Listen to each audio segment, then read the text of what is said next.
your lady at the back. Thank you. First of all, as Chairman of Reform UK, I'd like to, on behalf of the party, offer all our condolences to the families of PC Matthew Blades and PC Tom Clough, who sadly lost their lives at the weekend. Two brave men, who went to work and never came home. In post-war Britain, Clement Attlee and I, Bevan, built social housing, council houses, on an industrial scale. These were houses for British people, for British workers in post-war Britain. In the 35 years after the Second World War, over 5 million council houses were built. And people like my grandparents, both sets of grandparents, moved into council houses in Ashfield. And they saw it as a privilege, a real privilege, not a right. They looked after their homes. And my grandparents lived in their council houses for over 50 years. In modern day Britain, council housing is issued on need rather than suitability. And this has led to all sorts of social problems, especially in places like Ashfield. A young person in Ashfield, or a young couple in Ashfield, a young working couple, have absolutely no chance of ever securing council housing or social housing in my area. And this is happening all over the country. It's not fair. And the policy that Richard Tice is going to talk about later is about fairness. It's about putting British people first, ahead, at the top of the queue, and that's how it should be. A British government should always look after its own people first. Young people in our country are desperate. Their jobs are being taken away by ridiculous decisions made by that place over there, and they have absolutely no hope, no chance of securing housing in many places in this country. And this policy will make it much easier and much fairer for young people in our country to secure housing. Some of you in this room and some of the left-wing politicians may see this as controversial. It's not controversial. Our policy document, which you've got in front of you, would have been mainstream policy making 30, 40, 50 years ago. We've gone back in time in this country. We are letting our young people down. Young people in Ashfield, there are 6,000, over 6,000 people in Ashfield on the council house waiting list, and they've got absolutely no chance of ever getting their foot on the housing ladder, which means that many young people in our areas are living with their parents till they're in their 30s. This is unfair. They can't move out like I did and buy a house at age 22, 23, and they can't start families. So Reform UK is going to reverse this madness. We're going to put British people first and make sure our young people have that aspiration to get their new house, their social house, their council house, whatever you want to call it, and get their feet firmly on the housing ladder. So I'm going to introduce a young man now, Mr. Richard Tice, who actually has built more houses over the past 25 years than the previous 24 housing ministers. Richard Tice.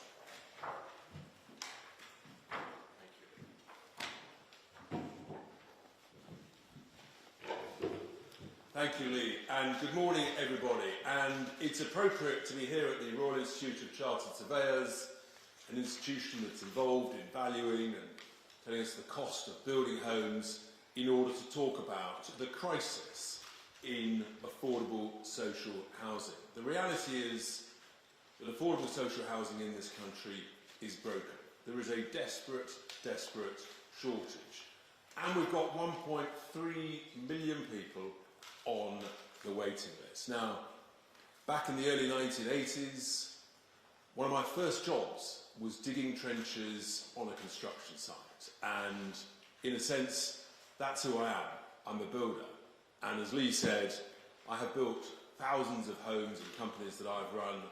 And one of the reasons we're in crisis is because those 24 housing ministers this century have had no experience, no idea what they're doing, and it was just a sort of a job for a year or two.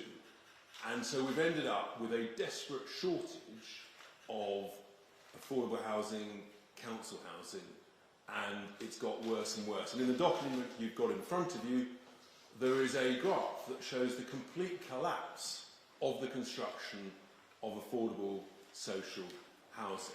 And our ambition is to stop the rot. We need to turn it round. And so from a construction point of view, we want to build, a reform government will build, an extra 50,000 affordable social homes every year for a decade. 50,000. That is more than has been achieved for decades. And not only do we know it's the right thing to do, it's the fair thing to do, but it's absolutely essential. And obviously quite rightly, the next question is, okay, Richard, well, how are you going to pay for it? And there are three separate components to how we would pay for this. It's about £10 billion a year. And this does not involve taxpayer funding, unlike the current government's Affordable Homes programme. There are three mechanisms. The first is to reactivate an attractive right-to-buy housing programme for existing tenants. And we're saying that if someone's lived in a housing association or a council home for 5 years, you'd get a 30% discount. If you've lived in such a home for 10 years, you'd get a 40% discount. This is reactivating what worked really well in the 1980s, as Lee was touching on earlier. The failure back then was that the Conservatives, they didn't reinvest the proceeds back into building more affordable homes. And that's the key difference. Here, we believe that actually this money will go, what we know, we can go back into building affordable homes, a factor of 2 to 1. So that will be about a third of the total money involved, the total proceeds required. The second third will be by a modest increase in the debt levels, a re-gearing of the existing housing association. So there's about a whisker under 3 million homes owned by housing associations. The top 100 own about 80% of them. But actually, their debt levels are very low, just over 20% relative to the market value of those properties subject to their existing tenancies. A modest 5 or 6% increase in those debt levels over a decade would generate over £30 billion. And that's the second third of the funding that will be required to meet this programme.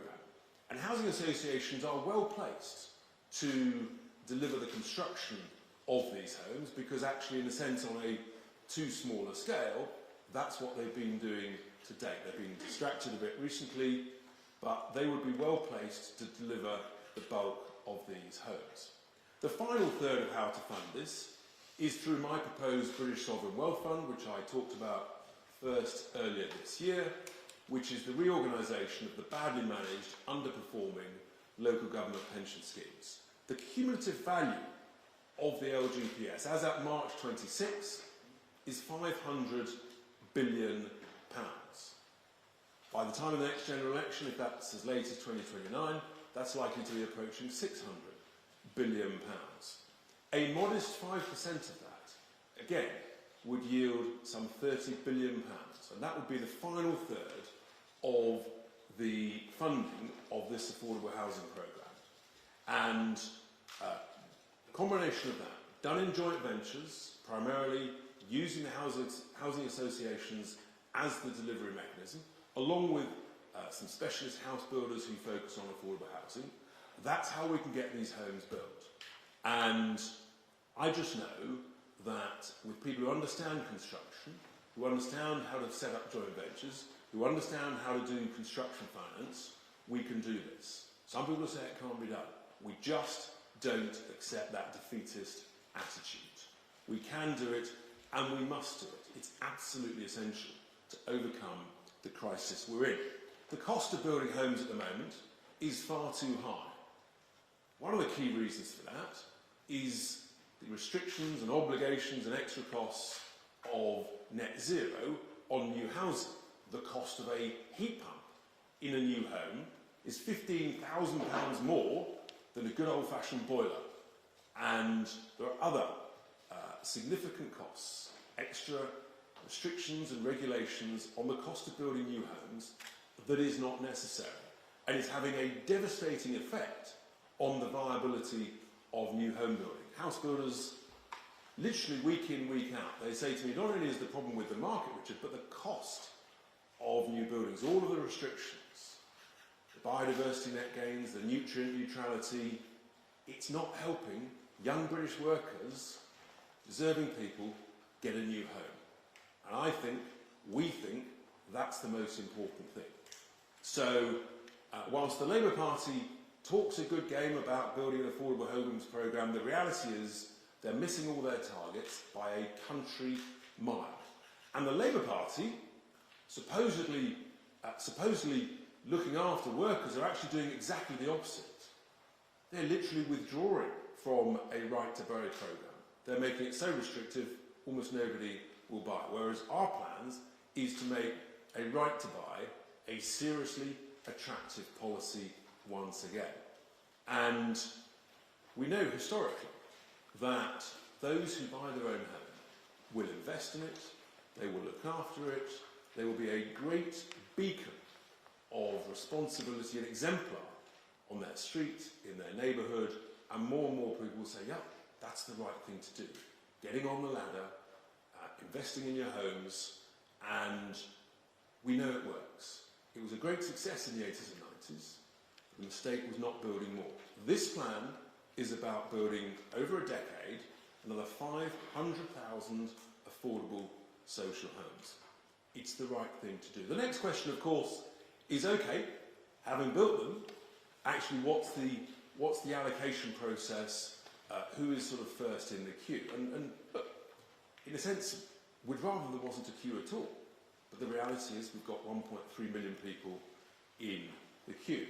And we're saying that the first people that one should be looking after are young British workers, under 35, young British married couples, young British veterans who've done the right thing. They've got a job, they're doing their best, working in their community, setting a fine example, because the role of the British government is actually to look after British citizens first. And we think that is the most important. With regard to the existing 540,000 approximately existing affordable social housing that is occupied by overseas nationals, we have clearly set out before that actually we don't think that is fair, and this does come down to fairness. It's not fair that young British working families, couples, individuals, veterans can't get on the housing ladder when overseas nationals have come to the UK and in a sense because of the current rules based on need rather than suitability, they've jumped ahead of the queue. And we just don't think that's right. I can't think of another country in the world where you rock up with a family and you expect the local taxpayer in that country to pay for your housing needs. We're told the whole point of immigration is because we need people to come and work. Well, the clues in the name work. It wasn't, oh, by the way, we're going to pay you to live here and pay all of your housing needs. It's simply not fair. And that's the key difference. As we talked on our policy that Robert Jenrick announced this time last week, making welfare work, there is a key focus on supporting and helping British workers, whether it's in welfare, whether it's in housing. It's the right thing to do. And that's why we believe in terms of suitability, that's where the focus should be. And of course, as I say, in an ideal world, we build more and there is not a shortage. And I'll be talking next week at our party conference. Small advert for that, tickets still available, do come. On the Thursday, at our business day, I will be launching a significant announcements with regard to planning and rating and an extra focus on brownfield development. And this is all part of making our town centres, regenerating them, rebuilding our brownfield areas that are in crisis states in so many parts of the country. And if we do that right, and if we do this affordable social housing programme, then we can overcome many of the challenges and the problems that young British workers are facing today. And I conclude, ladies and gentlemen, with just repeating this clear point. There's so much of the country is struggling, so many people feel that Britain is broken. It is broken, and within that, affordable housing is broken too.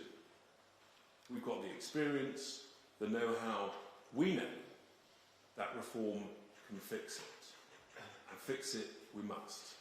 Because the simple fact is, affordable social housing needs reform. Thank you very much.